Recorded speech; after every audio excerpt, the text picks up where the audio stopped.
Ayikho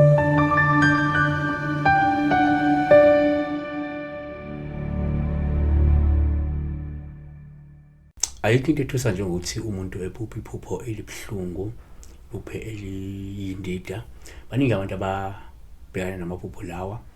Ngeke ngamthola nje omunye engibuza, salidingida udaba lwephupho lwakhe lalibi kakhulu, iphupho khona edlwengiliwe. I mean ingane yakhe idlwengulwa and libuya more often lephupho. Samchazela-ke ukuthi I know the possibility of the dream, of the meaning of the dream kungaba ile, yabona. So namhlanje siyabuya futhi la sizobheka udaba olucishe lutho alifane nalokuba la sibheka udaba oluka Andiswa Khithi. Uthi sanibona, ngicela ukubuza kusho ukuthini uphupha la bekudlwengula. So mina igama ngupasoni channel new flick sibheka la udaba lo oluthinta ke iphupho ukudlwengulwa ngesingisi ithiwa i-rape. Someone she was dreaming of herself being raped by someone. Werona ukuthi ke lo muntu abemdlwengula bahlobene, bayazana or umuntu angamazi, yabo.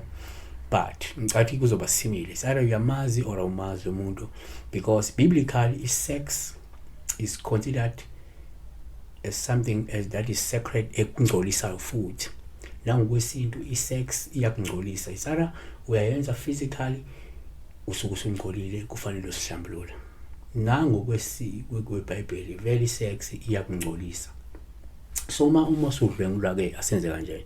Number 1, uma uphupha umuntu sikuthethe nje uPaul kakhulu mekudlwengula, ngoba lento isishkhomba ukuthi kunento eyisilwane sabathakathi esilala nawe ngenkani ukuze sikungcolise. uGenesis 34 verse 2 uShekemi indodana kaHamori umHivi inkosi yezwe wambona, wamthatha, walala naye, wamngcolisa. So kahle lento yasikhomba ukuthi sex iyakungcolisa, yabo.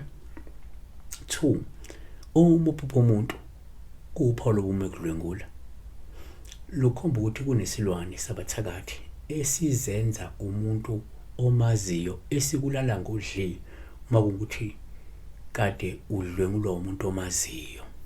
uGenesis 34 verse 27 amadodana kaJakobe ayesifica ababuleweyo aphanga umuzi ngokuba ke babengcolisile udade wabo. So la babemshayile ngenkonzo yakho ngibambe sokwenzisa yokwenzisisa yokwenzani, yeah. So number 2, uSamuel wesibili chapter 13 verse 14 akavumanga nokho ukulalela izwi lakhe, kepha ngoba wayenamandla kunaye wamphoqa walala naye. So lento iyakhomba ukuthi lento isilwane iyenza ukuthi ilale nawe ngengane. 3, umunye ngabe seyibuka kanje ngathi ngesikhathi uphupha umuntu uPaul umekudlwengula, lento ingabuye nje ikhomba ukuthi kungenzeka kumele usukume ugeze isidalo esibi esingahlambulukile futhi esingcolile esiza kuwe kabi sizokungcolisa, ngoba sidinga ukuthi usukume wena usihlambuluke masiza kusize kahle singeze lokungcola singcolisa, yabona.